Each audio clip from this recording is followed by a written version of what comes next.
আরজিকর মামলায় পরিবারের দাবিগুলি খতিয়ে দেখতে পুনরায় তদন্তের নির্দেশ দিয়েছে কলকাতা হাইকোর্ট। অভিশপ্ত রাতে ডিনার থেকে অভয়ের শেষকৃত্য পর্যন্ত কি কি হয়েছিল তা তদন্ত করে দেখবে নতুন সেট।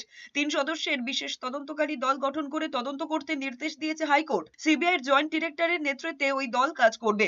আদালত আরও জানিয়েছে, সিবিআইকে পুনরায় কলকাতা হাইকোর্ট জানিয়েছে অপরাধের কারণ এবং সামাজিক পরিতৃপ্তির কথা মাথায় রেখেই এই নির্দেশ দেওয়া হয়েছে।